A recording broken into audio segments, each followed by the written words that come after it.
It's been over 22 years of a ministry that has been one of the greatest adventures of my life.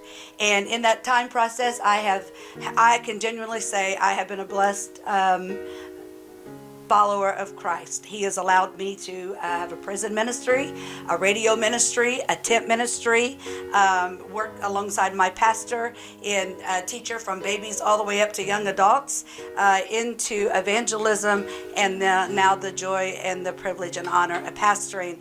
And so in that time of growing in God and the grace and His knowledge, I've been very excited for the things that I have seen God do over the years. And in that conversation that day, just sharing a nice lunch, this subject came up on who don't like to talk about the miracles of the Lord. And when we began to reminisce about all the things that we have seen God do, by the time that I got through with that, my husband and I were leaving that day from the restaurant, and we were talking, and he made a comment that the Lord stirred in my spirit for 3 days. And I began to just go to God, and I said, Lord, I don't ever want to sound boastful or proud or think that I'm anything, because I know better. And I said, Lord, I don't ever want to come off like that to people. And the Lord spoke something to my heart that Sunday morning, and it was the first time, and it changed the whole course of it for me to where we are today. And the Lord spoke, and He said, if you don't tell them, how will they ever know? Write it down. Well, immediately Habakkuk 2 came to me, and that was the thing that's kind of stopped me in my track. And I said, Lord, you mean write the vision down, make it plain, that those that run behind you can read it? And I said, are you telling me to write a book? And it was a very sudden yes. And from that moment, He put something in my heart that stirred, and it was burning within me, and I was diligent until I got it done. Of course, I could not have done it on my own. I owe a great deal of gratitude to my brother-in-law who made it possible, who was able to co-author the book for me, go over the book, publish the book, and everything it entailed to do. I didn't know how to do anything except write it. And what I'm sharing with you is not made up. It's not exaggerated. In fact, when my husband read the proof, he said, you didn't tell everything. And I didn't. There are some things that were rather on a more of a personal note, out of respect to the people that it involved. There were certain details I may not have shared. But I can promise you this will be like no other book you've ever read, because they are things that as a pastor and as a minister over the years, I have stood by more bedsides of people that are going out of this world than I probably could count. There has been so many. I've done so many funerals, and I can always tell you that standing beside the bedside of anyone that is leaving this world to be with the Lord, if they're ready and they have made themselves ready on their journey to stay Jesus as their Lord and Savior, there's nothing like watching a saint of God cross over. Much different than those that have died out of this world without God. I can promise you of that.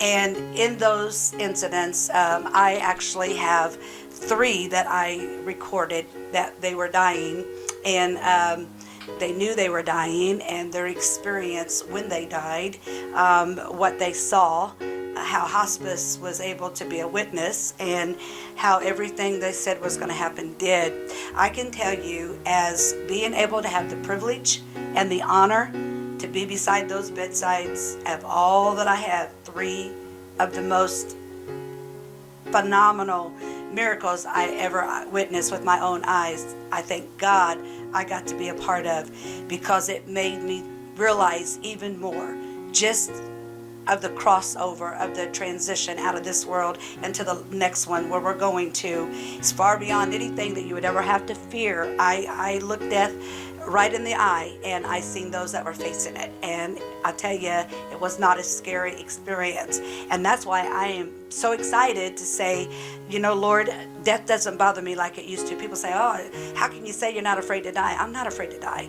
I know where I'm going. And if you're a believer in Jesus, you should know where you're going. That's the promise. And so to watch these people's lives slipping away, and then be able to tell the experience and what's going on in an unseen realm that you and I have no idea that this even exists, but it's as real as the world that we're living in. And so the details of that is awesome. There's so many miracles in here that are shared that sometimes you may read this and go, that's so hard to believe. Well, the great news about that is these can all be traced and they can all be verified. So it would be a disservice to the kingdom of God if we don't tell these things. The world needs hope. The world needs miracles. They need to know that miracles are real, and they need to know that miracles are for today. And so to be able to say 20 years of ministry and have gotten to experience these, to witness these, I feel very humbled and very honored to do that. I only have a small fraction of stories, I'm sure, as most preachers, evangelists, people of God have stories that we've not even heard, and that's the tragedy. Some will never write down, some has took them to their graves, and I don't want to be that one. I want to be that one that says, hey, I've seen God do that, and I know he'll do it again. And so that's what this book is. And so I'm excited. I'm so excited about this book because I know where it was birthed from, and I know that God is the one that made it possible. And if you know somebody today that is in need of a miracle, somebody that's had cancer, somebody that's dying, somebody that has no hope, these are in here. They're amazing. These stories are absolutely, these miracles are absolutely amazing.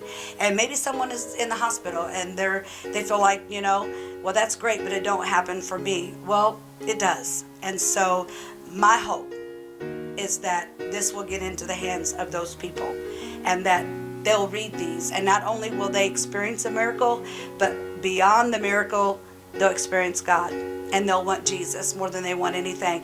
None of it's possible without Jesus. Let's make it to understand. It's great to have miracles, but the greatest miracle of all is Jesus. And this is just a benefit of knowing Jesus, because miracles are for today. A lot of people don't want to talk about miracles because they don't believe in miracles, or they just don't feel like miracles can happen for them, and that's simply not true. In 1 Corinthians 12, one of the gifts is miracles. Healings is another. And so I'm one of those that believe in miracles. There was a old great saint of God that has now went on to be with the Lord. One of her openings of every service, of every meeting, was always this one phrase: I believe in miracles because I believe in God. Well, I believe in miracles too. And I believe in them not only because I believe in God, but because I've witnessed them. I've seen them. I know they're real. And it should not surprise us to see this miracle working, powerful God, because he is God and there's nothing impossible. I feel sad for Christians and for believers and for people that say that miracles are not for today. They don't know God.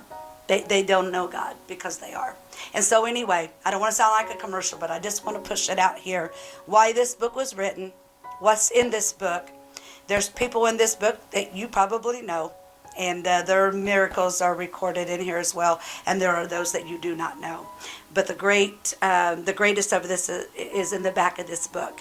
There is a prayer and an opening for salvation, and an outreach to them that may not have that place where they can go. And so if you know this person or a sinner, and maybe a child or a family member, put it in their hands.